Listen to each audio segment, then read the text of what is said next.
एक बार फिर से औरैया हादसे की हम बात कर लेते हैं। एक्शन में मुख्यमंत्री योगी आदित्यनाथ हैं। हादसे की रिपोर्ट मांग ली है मुख्यमंत्री योगी आदित्यनाथ ने।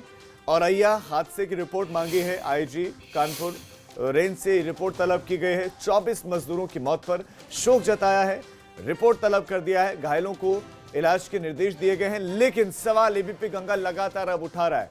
ये सवाल पूछे जाएंगे तब तक जब तक हादसे नहीं रुकेंगे। सवाल ये कि मुख्यमंत्री के आदेशों की अवहेलना लगातार की जा रही है, क्यों?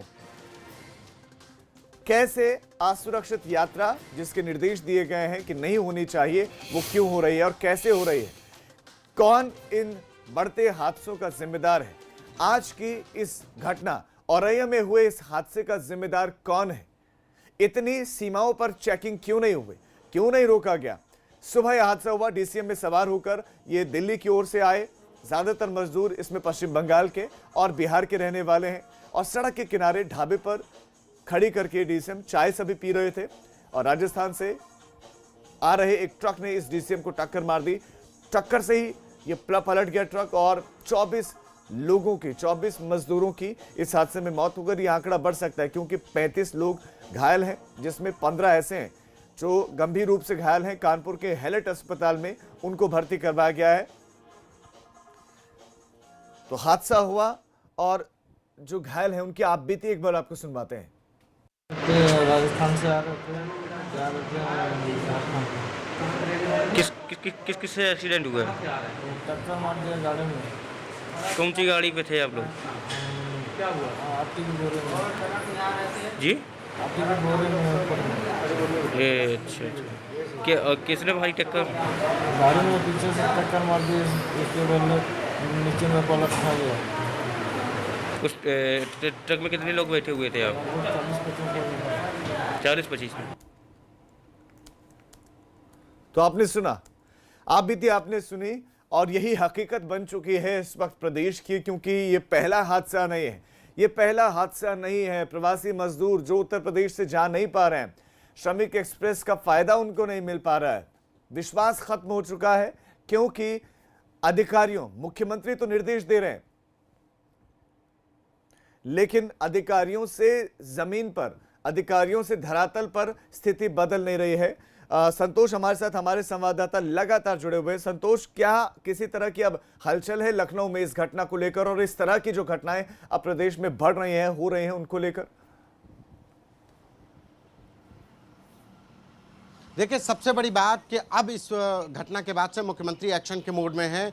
जो हमारे उच्च पदस्थ सूत्र हैं, जो अफसरशाही के, उनका कहना है कि अब इसके बाद कार्रवाई होगी। कानपुर रेंज आईजी से रिपोर्ट तलब की गई है और ये जो रिपोर्ट है, इसी के बाद से लापरवाही बरतने वाले अफसरों पर तय की जाएगी जिम्मेदारी और उनके ऊपर कार्रवाई तय मानी जा रही है कि इनके ऊपर अब कार्रवाई होगी। यानी कि औरैया से मुख्यमंत्री योगी आदित्यनाथ कार्रवाई का दौर शुरू करेंगे जो लापरवाही बरतने वाले अफसर हैं और इसीलिए आईजी रेंज कानपुर से इस पूरे मामले पर लापरवाही बरतने वाले अफसरों की रिपोर्ट मांगी गई है। इसमें सड़क हादसा कैसे हुआ, किन वजहों से हुआ और कौन लोग जिम्मेदार हैं, किन लोगों की लापरवाही हुई, ये ट्रक कहां से कितनी चौकियों को पार करके आया, यानी कि पूरा ब्यौरा मांगा गया है आईजी रेंज के द्वारा और इसके बाद माना जा रहा है कि अब कार्रवाई होगी। मुख्यमंत्री इस पूरी घटना को लेकर के बेहद गंभीर हैं। और संतोष, आपके पास मैं आता हूं, मैं एक बार फिर से जरा औरैया का रुख कर देता हूं क्योंकि वहां से ओम प्रकाश जो तस्वीरें दिखा रहे हैं वो बहुत चिंताजनक है। ओम प्रकाश, माफ कीजिएगा, सूर्य प्रकाश हमारे साथ हैं। सूर्य प्रकाश, एक बार फिर से आपके पीछे एक और ट्रक दिखाई दे रहा है।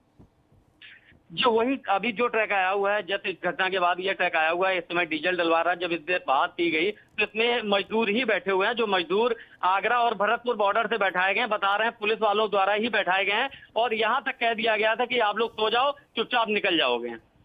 गजब की स्थिति है, गजब की स्थिति है। मैं एक बार संतोष इस पर आपका रिएक्शन चाहूंगा। सवाल संतोष यही है कि जिनको तो रोकना था, इन पुलिस कर्मियों को, इनको रोककर क्वारंटीन सेंटर भेजना था, इनमें तो पुलिसकर्मी बिठवा रहे हैं। भरतपुर और दूसरी जगहों पर पुलिसकर्मियों ने बताया जा रहा कि बिठाया है इन मजदूरों को कि आप आराम से सो जाना और उसके बाद बॉर्डर क्रॉस कर लेना, चले जाना। देखिए, ये औरैया की नहीं, समूचे उत्तर प्रदेश में पुलिस यही कर रही है। पुलिस इसलिए कर रही है कि अभी इनको उतारेंगे तो पुलिस इनको कहाँ लेकर के जाएगी।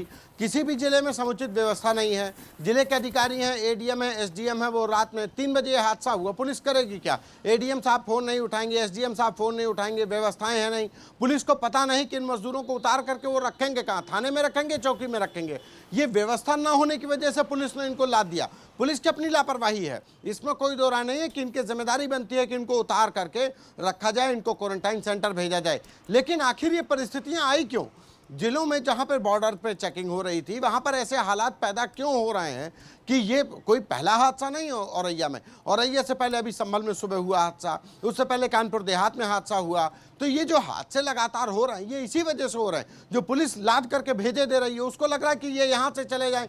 अगली जो जिम्मेदारी टालने की जो प्रथा है अफसरशाही में, तो वो डाउन द लाइन थे।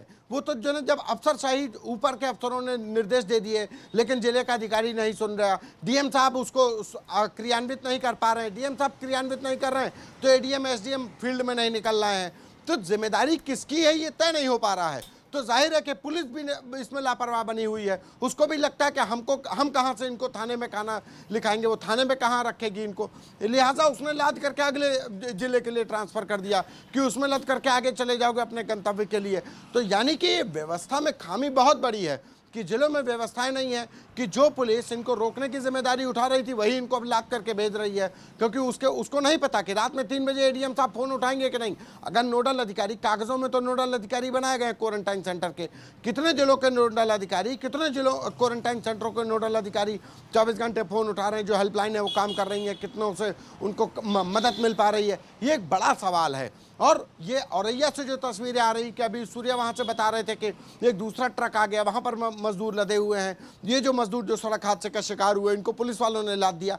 तो ये भयावह तस्वीरें हैं, ये हादसे के बाद औरैया से आई हैं, लेकिन ऐसी तस्वीरें हर जिले से आएंगी और हर जिले में हादसे के बाद इसी तरीके की कहानी। बिल्कुल संतोष, जो पॉइंट आपने कहा था कि लोगों को, ये नोडल अधिकारी लोगों के फोन ही नहीं उठा रहे, और ये बात है क्योंकि जब आप और हम फेसबुक लाइव भी करते हैं तो ज्यादातर लोग यही बात कहते हैं कि हमारा तो फोन ही नहीं उठाते हैं, हम किससे संपर्क करें, हम कैसे जाएं।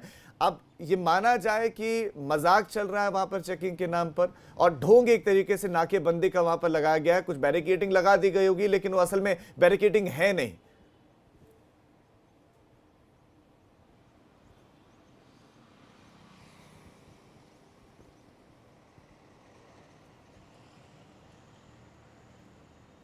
संतोष, देखिए बिल्कुल ये बैरिकेडिंग ना होने की बात ही नहीं है। बैरिकेडिंग हो करके भी क्या होगी अगर बैरिकेडिंग लगा करके किनारे कर दी जाए। जब पुलिस वाले लाद रहे हैं तो बैरिकेडिंग का मतलब नहीं है, जब पुलिस वाले ही तो उस बैरिकेडिंग की रक्षा करेंगे। बैरिकेडिंग लगाई जाती है कि वहां पर रोका जाए, चेकिंग की जाए। जब वही चेकिंग करने वाले ही उसको लाद करके आगे ट्रांसफर कर रहे हैं कि ये मजदूर आगे चले जाएं, अपने गंतव्य को चले जाएं, दूसरे पड़ोसी जिले में चले जाएं, औरैया तक ये लोग पहुंचे कैसे, ये एक बड़ा सवाल है। औरैया से पहले तमाम जिले पड़ते हैं, आगरा, फिरोजाबाद, जो तमाम अन्य जिले हैं, तो वहां तक ये कैसे पहुंचे। और उसके बाद अगर औरैया पार करते तो कानपुर देहात आते, कानपुर आते, लखनऊ आते, उससे पहले उन्नाव आते। तो ये जो जिलों में जो मजदूरों को ट्रांसफ़र करने की जिम्मेदारी कोई ओढ़ना नहीं चाहता है, ये एक बड़ी वजह है। इसको स्वीकार करना होगा और जो जिम्मेदारी नहीं ओढ़ रहे हैं उन पर अब कार्रवाई करनी होगी, क्योंकि जो संदेश है, जो निर्देश हैं, जो आदेश हैं, उसका बहुत हो चुका। अब क्योंकि ज़मीनी हकीकत भयावह होती जा रही है, लिहाजा वैसी भयावह होती तस्वीरों को लेकर के लापरवाही बरतने वालों पर कार्रवाई बहुत लाजमी हो चली है। बिल्कुल बिल्कुल, इस बात को अंडरलाइन करना बहुत ज़्यादा ज़रूरी है कि प्रदेश में अब स्थिति इतनी बदहाल है कि पुलिसकर्मी ही इन डीसीएम में बैठा रहे। मुख्यमंत्री का तो यह आदेश था कि पुलिसकर्मी कहीं पर भी अगर इस तरह से पैदल चलते हुए लोगों को देखें, साइकिल पर चलते हुए लोगों को देखें, ठेले पर चलते हुए लोगों को देखें, या इस तरह से ट्रक के डीसीएम में देखें, तो उनको तुरंत क्वारंटीन सेंटर में भेज दिया जाए। लेकिन पुलिसकर्मी ही जब बिठाने लगे तो आप अंदाजा लगा सकते हैं उस खोखलेपन का। मैं एक बार फिर से सूर्य प्रकाश का रुख करना चाहूंगा। सूर्य प्रकाश, अब आप क्या देख पा रहे हैं वहां पर, आप क्या, कौन कौन से अधिकारी आप वहां पहुंचे हैं, और इस बीच में जब अधिकारी वहां पर पहुंच रहे हैं, ट्रकों की आवाजाही का सिलसिला भी चलता चला जा रहा है, तो क्या कोई रोकने की कोशिश भी नहीं कर रहा है या सवाल पूछने की कोशिश कर रहा है उन ट्रक चालकों से कि कहां से आ रहे हो, कहां जाना है, और क्वारंटीन सेंटर क्या अब नहीं भेजना, क्योंकि मुख्यमंत्री ने तो आदेश दिया है और कैमरों के सामने ये सब हो रहा है। जी राजीव, सबसे बड़ी चीज तो यही आ रही है, जहां हम इस समय घटना स्थल पर बने हुए हैं उससे ज्यादा से ज्यादा 30 मीटर की दूरी पर ये ट्रक जो है प्रवासी मजदूरों से भरा खड़ा हुआ है, डीजल डलवा रहा है। उसके बाद इन्हें यहाँ कोई पूछने वाला नजर नहीं आ रहा है। इस समय आपको हम ये ताजा तस्वीरें आपको दिखा रहे हैं, ट्रक खड़ा हुआ है। इसके बाद हम कैमरा पर्सन से दिखाएंगे साइड में जहाँ हादसा हुआ है। आप देख सकते हैं यहाँ ये सामने जो है जो ये हादसा हुआ है, जहाँ से कितनी दूरी आपको दिख रही है, ज्यादा से ज्यादा 30 मीटर की दूरी पड़ रही है। और 30 मीटर की दूरी के बाद भी अभी तक इनसे ये नहीं पूछा गया है कि आप लोग आए कहाँ से हैं, कहाँ जाना है। बहुत चिंताजनक है, बहुत चिंताजनक है संतोष। अभी इस घटना पर अब क्या कहें, ये तो पराकाष्ठा लग रही है लापरवाही की। और 30 मीटर दूरी पर हादसा हुआ है और वहां पेट्रोल भराया जा रहा है, मजदूरों से भरा हुआ एक और ट्रक पहुंचता है और कोई पूछने वाला ही नहीं है, कोई पूछने वाला नहीं है। देखिए, अब आप अंदाज़ा लगाइए कि किस तरीके की लापरवाही बरती जा रही है कि जिस घटना स्थल पर 23 लोगों की मौत हो चुकी है, 20 लोग जिंदगी और मौत के बीच झूल रहे हैं, वहां पर एडीजी जोन पहुंचे हुए हैं, आईजी साहब पहुंचे हुए हैं, कमिश्नर साहब पहुंचे हुए हैं, डीएम साहब, जिले के सबसे बड़े हुक्मरान हैं डीएम साहब। किसी भी जिले का डीएम का यही हाल होता है कि हादसे के बाद वो पहुंचता है, लेकिन उससे पहले वो आंखें मूंदे रहते हैं। औरैया के डीएम को नहीं समझ में आ रहा था कि प्रवासी मजदूर आज पहली बार नहीं आ रहे हैं। इनके जिलों में जो ट्रांसपोर्टेशन में मजदूर जो जा रहे हैं, ये कहाँ जा रहे हैं? कल मुख्यमंत्री की हिदायत जो वीडियो कॉन्फ्रेंसिंग हुई होगी या उससे पहले जो वीडियो कॉन्फ्रेंसिंग हुई होगी, तो औरैया के डीएम भी शामिल रहे होंगे। मुख्यमंत्री के सीधे निर्देश थे कि प्रवासी मजदूर पैदल न चले। ये कैसे पैदल चल रहे थे, कैसे ट्रांसपोर्ट हो रहा था?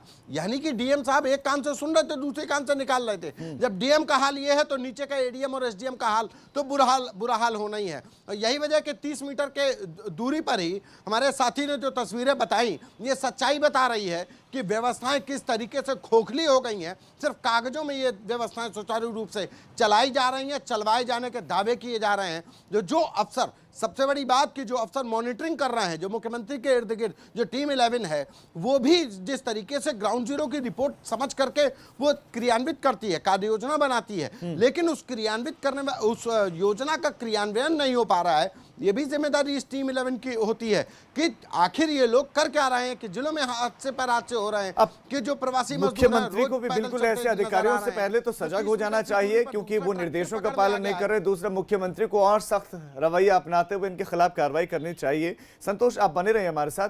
मुख्यमंत्री ने क्या कहा था, एक बार फिर से हम आपको सुनवा देना चाहते हैं कि किन आदेशों की अवहेलना प्रदेश में लगातार जारी है। सुनिए जरा मुख्यमंत्री ने क्या कहा था। उत्तर प्रदेश के अंदर रहने वाले प्रत्येक कामगार और श्रमिक की सुरक्षा और उनके सम्मान के लिए हर सब कुछ करेगी, और इसलिए उसके संकट के साथ खड़ा होना ये हमारा नैतिक दायित्व बनता है। थोड़ा धैर्य रखें, हम उन्हें सुरक्षित उनके घरों तक पहुंचाएंगे। और मैंने इसीलिए लगातार मैंने प्रशासन से कहा, कल मैंने शाम को स्पेशली बैठक की थी, चीफ सेक्रेटरी को, डीजीपी को, एसीएस होम को और अन्य अधिकारियों को बुला करके मैंने बहुत सख्ती से इस बात को कहा। मैंने कहा कोई पैदल नहीं चलना चाहिए, कोई 2 व्हीलर और 3 व्हीलर से भी नहीं चलेगा, कोई ट्रक से भी नहीं परिवहन करेगा। उत्तर प्रदेश में जहां पे भी कोई प्रवासी कामगार और श्रमिक घुसता है, अगर अगल बगल के राज्य सहयोग नहीं भी करते हैं, उत्तर प्रदेश में प्रवेश करते ही आप उसको अपने क्वारंटाइन सेंटर में उस जिले में ससम्मान लेके जाएं। तो मुख्यमंत्री का बयान आपने सुन लिया होगा। मुख्यमंत्री ने बिल्कुल तल्ख लहजे में स्पष्ट तरीके से अपनी बात को कहा है कि पैदल नहीं चलना चाहिए, ट्रकों में नहीं चलना चाहिए, यानी कि असुरक्षित यात्रा नहीं होनी चाहिए। संतोष, मुख्यमंत्री ने बिल्कुल स्पष्ट तरीके से कहा है, लेकिन उतनी स्पष्टता से शायद इसको समझ नहीं रहे अधिकारी, या समझ के अनसुना उन्होंने कर दिया है, या उनको कोई फर्क ही नहीं पड़ता है कि मुख्यमंत्री क्या निर्देश दे रहे हैं हमें या क्या नहीं दे रहे हैं। हमें वही करना है जो हम करना चाहते हैं। देखिए राजीव, जब हम स्कूल में पढ़ते थे तो जो मास्टर जो है जरा से भी सुस्ती पर थप्पड़ मार देता था, हम उसकी क्लास में बहुत अटेंटिव होकर सुनते थे। ये हमारी मानसिकता छात्र जीवन से रही है, और ये हर किसी की, हर जिसने भी छात्र जीवन बीता होगा उसकी ये मानसिकता है कि जब दंड का जो है डर होता है तभी हम सजग रहते हैं, और ये जब दंड का भय नहीं हो जाता है तभी हम शिथिल हो जाते हैं, सो जाते हैं। और ये जो लगातार लापरवाही बरत रही है, जो अफसरशाही सुसुप्त अवस्था में नजर आ रही है, ये दंड का भय ना हो पाने का ही कारण है कि मुख्यमंत्री डीजीपी को निर्देश देते हैं, मुख्य सचिव को निर्देश दे रहे हैं, एसीएस होम को निर्देश दे रहे हैं, लेकिन उसके 12 घंटे के अंदर ही औरैया में हादसा हो जा रहा है, और ये औरैया के बाद संभल में हादसा हो जा रहा है, उसके पहले भी हादसे हो गए हैं। और हम नहीं कामना करते, लेकिन ज़रूरी नहीं है कि हो सकता कल सुबह हो तो फिर ऐसी दर्दनाक और भयावह तस्वीर नजर आए, क्योंकि अफसरशाही सजग नहीं नजर आ रही है। अगर ये समय रहते सजग हो जाती है तो तस्वीर बदल सकती है। एक तरफ प्रवासी मजदूर सड़कों पर घूम रहा है, वो पैदल जा रहा है, वो सुनने को तैयार नहीं है, वो सुनने को तैयार नहीं। उसके लिए हम जिम्मेदार वो भी है कि वो अपनी ज़िंदगी को खतरे में डाल रहा है। वो सीमेंट लदी ट्रक पर, जो माल लदे ट्रक पर सफ़र कर रहा है, लेकिन उसकी मजबूरी समझने की ज़रूरत है कि आखिर वो लद क्यों रहा है, क्यों वो घर जाने के लिए तड़प रहा है। वजह यह है कि उसको भूख से मरना गवारा नहीं है, वो भूख से नहीं मरना चाहता। उसको उम्मीद है कि आज हम 2 दिन भूखे रहेंगे, पैदल चल लेंगे, गांव पहुंचेंगे, वहां पर 2 वक्त की रोटी तो मिलेगी। मुख्यमंत्री जी ने क्वारंटाइन सेंटर करने को कहा कि क्वारंटाइन किया जाए, वहां पर भोजन की व्यवस्था की जाए, उनको घर पहुंचाने की व्यवस्था की जा रही है। संतोष, आज की हमारी इस बड़ी कवरेज में और आज जो तस्वीरें हम लगातार चर्चा कर रहे हैं, बातचीत कर रहे हैं, और ये से तस्वीरें दिखा रहे हैं जो उजागर हुआ है, उसमें जो मुख्य पॉइंटर्स हैं, मैं उस पर आपका रिएक्शन चाहूंगा। उसमें यह है कि अधिकारी घटनास्थल पर हैं और अधिकारी जिस जगह पर हादसा हुआ है, जहां पर 24 लोगों की जिंदगी चली गई है, बाकी लोग अभी जिंदगी और मौत से जूझ रहे हैं, उस घटनास्थल से अभी भी गाड़ियां गुजर रही हैं और उतनी ही भर भर के गुजर रही हैं, उतने मजदूर उसमें हैं। दूसरा, पुलिसकर्मी खुद गाड़ियों में लेकर जा रहे हैं, चेकिंग के नाम पर कुछ नहीं है, ये चेकिंग सिर्फ दिखावा है और उन टोल नाकों से बल्कि भरवाया जा रहा है, लोगों को बिठाया जा रहा है, मजदूरों को बिठाया जा रहा है, मजदूरों को खाने पीने की दिक्कतें हो रही हैं, यानी कि मदद लोगों को नहीं पहुंच रही है, अफसरशाही की लापरवाही, मुख्यमंत्री के आदेशों की अवहेलना, तो इतनी सारी चीजें हैं, ये पूरी की पूरी व्यवस्था को खोखला करता है। तो ऐसे में अब क्या एक्शन लिया जा सकता है? क्या मुख्यमंत्री एक्शन लेंगे? देखिए, मुख्यमंत्री अभी जो हमारे जो अधिकारी, जो ब्यूरोक्रेट्स की जो लॉबी है, उसका सीधे कहना है कि मुख्यमंत्री इस घटना को लेकर के बेहद नाराज़ हैं, क्योंकि कल ही उन्होंने इस बात को लेकर के हिदायत दी और उसके बाद एक घनघोर लापरवाही इस तरीके से सामने आती है, तो अब लापरवाही बर्दाश्त करने के मूड में नहीं है मुख्यमंत्री योगी आदित्यनाथ, और लिहाजा उन्होंने इसीलिए आईजी रेंज से इस पूरे मामले पर रिपोर्ट मांगी है। आईजी रेंज से लापरवाही बरतने वाले अफसरों पर भी रिपोर्ट मांगी है कि आखिर ये लापरवाही किस स्तर पर हुई है। और जाहिर है कि इस जांच रिपोर्ट के बाद औरैया के जिला प्रशासन पर तो कार्रवाई होगी ही होगी, लेकिन उत्तर प्रदेश में उन लोगों के लिए भी एक नज़ीर होगी जो लोग लापरवाही बरतेंगे। और कहीं ना, अगर ताजुब न जानिएगा कि शाम तक एक नए दिशा निर्देश जारी हो जाएं और इस कार्रवाई से एक नज़ीर पेश करने की कोशिश की जाएगी कि जिन लोगों ने भी नाफरमानी की, सरकार की मंशा की, सरकार की कार्य योजनाओं को लागू कराने में लापरवाही बरती गई, उनके द्वारा अब उनको बख्शा नहीं जाएगा। बिल्कुल, यही वजह है कि उनसे जांच रिपोर्ट मांगी गई है। जांच रिपोर्ट आती है, उसके बाद ये कार्रवाई क्या होती है, क्या उस जांच रिपोर्ट का हाल होता है, इंतजार, बिल्कुल इंतजार रहेगा। संतोष, आप बने रहिए, आपके पास फिर से मैं लौट रहा हूं, लेकिन सवाल बना हुआ है। सवाल यही है कि मुख्यमंत्री जी, आपके आदेशों की अवहेलना लगातार हो रही है, तो ऐसे में आप क्या करेंगे? क्योंकि इसका सीधा सीधा इंपैक्ट आपकी छवि पर भी पड़ रहा है, अधिकारी बेलगाम है। सवाल यह है कि कार्रवाई के नाम पर हमेशा ही देखा जाता है कि जिलाधिकारी को बख्श दिया जाता है, छोटे छोटे अधिकारियों पर कार्रवाई हो जाती है, उनको सस्पेंड कर दिया जाता है, दूसरी तरह की कार्रवाई हो जाती है। सवाल यह भी है, हमारे देश में टैलेंट की कमी नहीं है, बहुत सारे लोग बहुत टैलेंटेड हैं और इस पद पर आकर वो अच्छा काम कर सकते हैं, तो सीधा जिलाधिकारियों को क्यों नहीं हटाया जाता है? ऐसे जिलाधिकारी जिनके सामने ये सब हो रहा है, ऐसे जिलाधिकारी घटनास्थल के बिल्कुल 30 मीटर की दूरी पर अभी भी वहां पर ट्रक आ रहे हैं, भर भर के मजदूरों को लेकर आ रहे हैं, पेट्रोल डीजल भरवा रहे हैं और वहां से रवाना हो रहे हैं। तो ऐसे जिलाधिकारियों की हमें क्यों जरूरत है? ऐसे जिलाधिकारियों को हम क्यों झेल रहे हैं? सवाल यह है। इस बड़ी खबर पर नजर हमारी लगातार बनी हुई है। एक छोटे से ब्रेक के लिए रुक रहे हैं।